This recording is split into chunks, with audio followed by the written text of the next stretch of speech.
इन दामाद की सास पार्ट 2।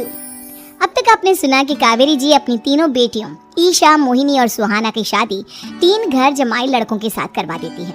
उन्हें लगता है कि ये लड़के शायद घर का कामकाज संभाल लेंगे, लेकिन उनके तीनों घर जमाई बहुत आलसी थे। वो नौकरी भी नहीं करते थे और बाहर का काम भी नहीं। कावेरी जी ने अपनी बेटियों से कहा कि वो प्रेगनेंसी का बहाना बनाकर अपने पतियों को सबक सिखाए। अब सुनिए आगे। मम्मी, आपने जैसा कहा था हमने वैसा ही किया, लेकिन देखिए ना, विवेक का हाल तो वैसा का वैसा ही है। घर में ना सुबह का नाश्ता बनता है और ना खाना। नौकरी पर जाने की बात करूं तो खाने को दौड़ते हैं मुझे।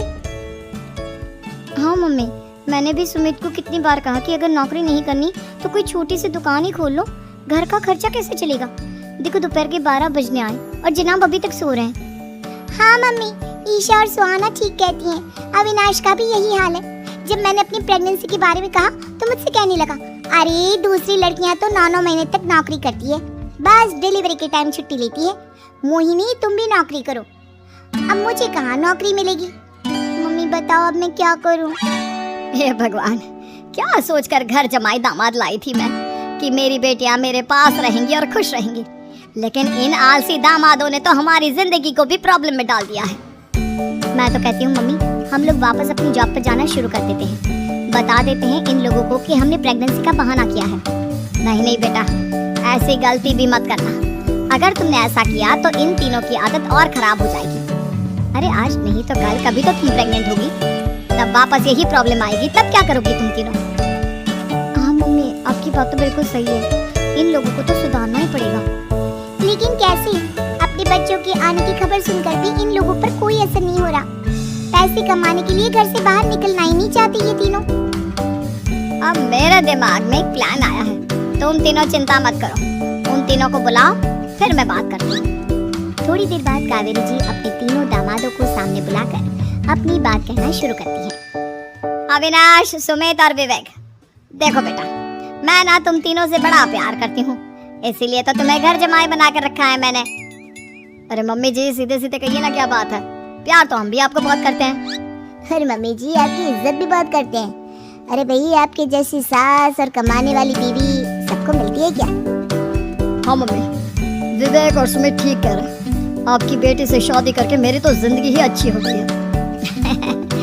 जानती हूँ मैं, और ये भी जानती हूँ कि तुम तीनों अपने अपनी बीवियों से बहुत प्यार करते हो। बेटा, बात ऐसी है कि हमारे कुल गुरु ने कहा है कि प्रेग्नेंट होने के बाद मेरी तीनों बेटियां शुरू के 4 महीने हमारे गांव में जाकर रहेगी, जहां मेरे चाचा जी रहते हैं। अरे लेकिन क्यों मम्मी, गांव में जाकर रहने की क्या जरूरत है इन तीनों को? वो क्या है ना बेटा, हमारे परिवार को एक श्राप है। अगर मेरी बेटियों ने यहाँ पर बच्चा पैदा करने की कोशिश की तो उनके बच्चों को कुछ भी हो सकता है। इसलिए अब से लेकर 4 महीने पूरे होने तक इन्हें गाँव वाले घर में रहना पड़ेगा। हाँ, तो इसमें प्रॉब्लम क्या है मम्मी जी? हम भी वहाँ जाकर रहेंगे, पिकनिक मनाएंगे। अरे भाई, बीवी जहाँ हम भी वहाँ। हाँ यार, आइडिया तो बहुत अच्छा है। शहर की जिंदगी में रह रहकर परेशान हो चुके हैं, अब कुछ दिन गांव में बिताएंगे। तुम लोग समझने की कोशिश क्यों नहीं करते? तुम में से कोई भी वहां नहीं जा सकता, और मैं यहाँ रहूंगी ना तुम तीनों के साथ। 4 महीने की तो बात है, उसके बाद ये तीनों ही लौट कर आ जाएंगी। ठीक है मम्मी जी, अब हमारे बच्चों का सवाल है तो ये तो करना ही पड़ेगा।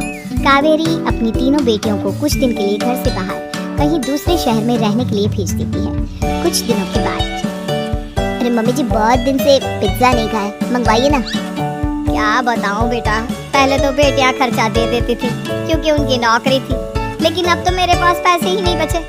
थोड़े बहुत पैसे हैं जो बच्चों की डिलीवरी में काम आएंगे। लेकिन मम्मी जी, आपकी बेटियों को वापस आने में तो अभी बहुत वक्त बाकी है। वही सोच सोच कर परेशान हो रही हूँ। सोच रही हूँ कल से दूध भी बंद करवा देती हूँ। अब दूध वाले को देने के लिए पैसे भी तो नहीं है ना। अरे नहीं मम्मी जी, अगर दूध भी बंद करवा दोगी तो मुझे चाय कहाँ से मिलेगी? और चाय के बिना मैं तो मर ही जाऊंगा। क्या करूं बेटा, इसके अलावा हमारे पास कोई ऑप्शन नहीं है। मेरे पास पैसे ही नहीं बचे।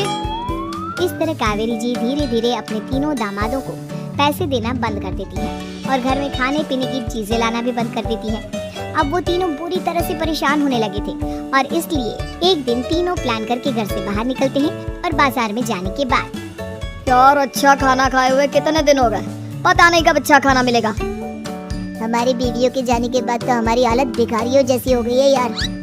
कुछ भी हो, मुझे तो आज पिज्जा खाना ही खाना है। जेब में 1 रुपया नहीं है और पिज्जा खाएगा, कहाँ से आएंगे पैसे? अरे देख वहाँ सामने बोर्ड पर क्या लिखा हुआ है, कंप्यूटर पर काम करने के लिए एक आदमी की आवश्यकता है।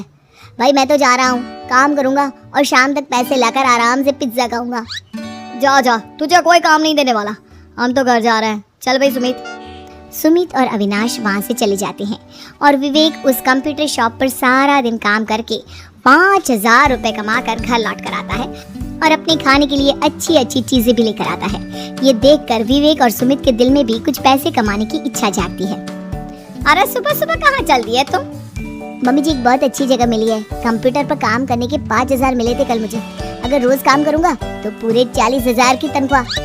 अरे वाह, ये तो बहुत अच्छी बात है दामाद जी, आपको जाना ही चाहिए।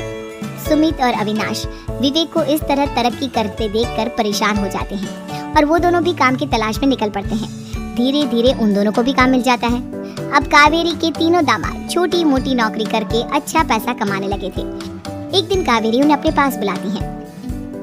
अरे वाह, विवेक 40,000 कमा लेता है, अविनाश 60,000 और सुमित तुम भी 40,000 के आसपास कमा ही लेते हो। कुल मिलाकर तुम अच्छे खासे पैसे कमा रहे हो बेटा। हाँ मम्मी जी, बहुत मजा आता है जब महीने के एंड में मोटी रकम हाथ में आती है। पूछिए मत मम्मी जी, घर में रहकर रोटी बना कर और तो जैसा महसूस होने लगा था मुझे तो। हाँ बेटा, तुम तीनों की बात तो बिल्कुल ठीक है। और जानते हो, अब तुम तीनों की पत्नियां भी वापस लौट कर आने वाली है। लेकिन मम्मी जी, अभी तो उन्हें गए सिर्फ 2 महीने हुए हैं। आपने तो कहा था वो 4 महीने के बाद लौट कर आएंगी। ऐसा कुछ नहीं है बेटा, मैं सिर्फ तुम तीनों को सबक सिखाना चाहती थी कि आदमी घर में बैठकर बीवी की कमाई खाता हुआ अच्छा नहीं लगता। इस दुनिया में हर इंसान को मेहनत करनी चाहिए, काम करना चाहिए, चाहे वो औरत हो या आदमी, ताकि अपने परिवार को संभाल सके। कावेरी की बात सुनकर उन तीनों को अपनी गलती का एहसास होता है और कावेरी उन्हें सच बता देती है कि ईशा, सुहाना और मोहिनी शहर में ही कहीं दूसरी जगह रह रहे थे। शाम के वक्त उन तीनों की पत्नियां लौट कर आ जाती है और कावेरी जी का परिवार एक खुशहाल परिवार की तरह रहने लगता है।